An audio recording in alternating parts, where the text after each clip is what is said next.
नमस्कार दोस्तों, स्वागत है आपका हाउ टू डू में।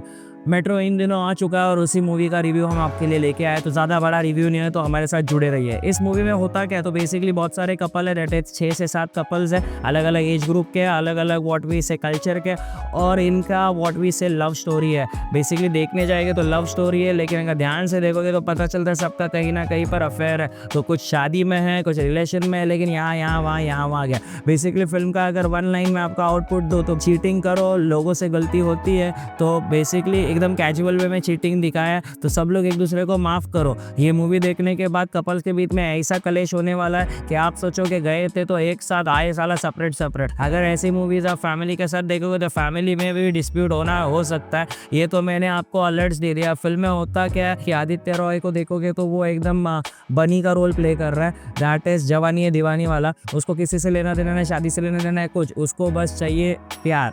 वहीं पर सारा अली खान है, वो कहीं ना कहीं स्टेबल होने की कोशिश कर रही है। दोनों अचानक से कहीं पर मिलते हैं और फिर आदित्य रॉय जैसे हर लड़की पर ट्राई करता है, वैसे सारा अली खान पर करता है। सारा अली खान कम्प्लीटली डिफरेंट। अब सारा अली खान की एक्टिंग को देखोगे तो एक्टिंग मत देखो, उसका कुछ मत देखो, डायलॉग बिलॉग कुछ नहीं। रो रही है, क्या कर रही है, क्यों कर रही है, ओके।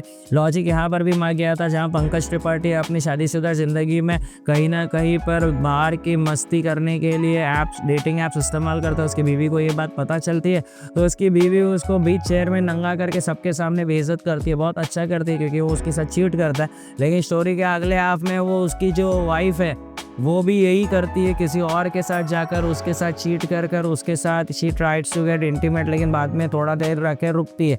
ओके, आपके लिए चीटिंग का लेवल किधर है वो मालूम नहीं, बट बेसिकली वैसे मैंने कहा सबको माफ़ करो। पंकज त्रिपाठी भी माफ़ करता है। अनुपम खेर जी का उसके बीच में बहुत अच्छा चीज़ है दैट उनकी जो नॉस्टैल्जिक स्टोरी दिखाई है वो इतना खासा कुछ हिटिंग नहीं है।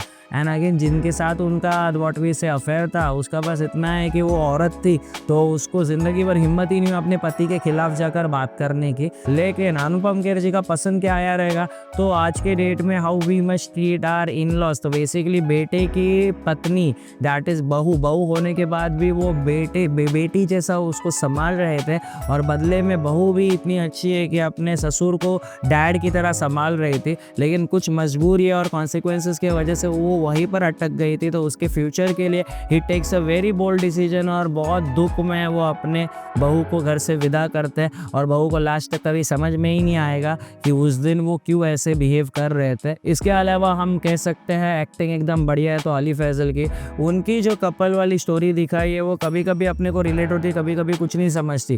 दैट अगर आप देखोगे तो दोनों कपल अपना करियर संभालने की कोशिश कर रहे हैं, लेकिन कहीं कहीं पर ऐसा लगता है कि उनकी जो वाइफ है या उनकी जो गर्लफ्रेंड है वो उनको सपोर्ट कर रही है, और कहीं कहीं पर लगते बिना वजह उसको लूजर वीज़ा, तू भी तेरे बाप की तरह नाकारा। अब कभी कभी देखकर ऐसा लगता है नहीं, she is speaking why because वो उसको पुश करना चाहती है। पर फैक्चुअल में देखोगे तो पुश करना तो दूर की बात, वो जब दूर जाता है तो इसको कोई दूसरा ही पसंद आता है।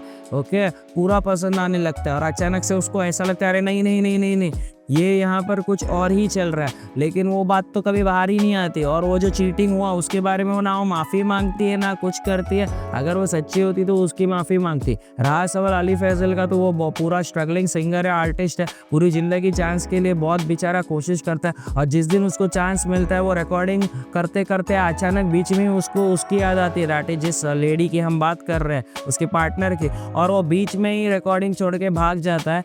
लेकिन लॉजिक के मीटर में ये होता कि सामने वाले को ग्रैटिट्यूड से थैंक यू बोलता है कि बाबा मेरे को इतना तुमने काम दिया, क्योंकि मैं तो इतने साल से सिर्फ स्ट्रगल कर रहा था। और एक एंगल यहाँ पर छोटी लड़की का दिखा है 15 साल की, जिसको यही नहीं पता कि वो स्ट्रेट है या लेस्बियन है। ये टॉपिक इसलिए दिखा है बिकॉज मॉडर्न सोसाइटी के हिसाब से एक सेंसिटिव टॉपिक हम लेकर कुछ ना कुछ, तो ये एड ऑन टॉपिक है। म्यूजिक प्रीतम दा पापोन, इन्होंने इतने गाने बनाए, म्यूजिकल सिनेमा है क्योंकि स्टार्टिंग से एंड तक हर जगह पर गाने हैं। और एक अच्छी चीज़ है that is direction and lighting. बाकी तुम देखोगे तो ऐसा स्टोरी बहुत बिखर गई है, यहाँ वहाँ चली गई है, और एंड जस्टिफाइड नहीं है। एंड में आपको ऐसा लगता है कि आधी अधूरी छूट गई क्या चीज़ें, मतलब क्या ही हुआ। चीटिंग करने लगेंगे हर कोई तो ईमानदार रहेगा कौन, फैमिली टूट जाएगी। बाकी जिसको करना हो तो वही करेगा। ये हमारा चैनल देखते रहो, लाइक करो, शेयर करो, सब्सक्राइब करो।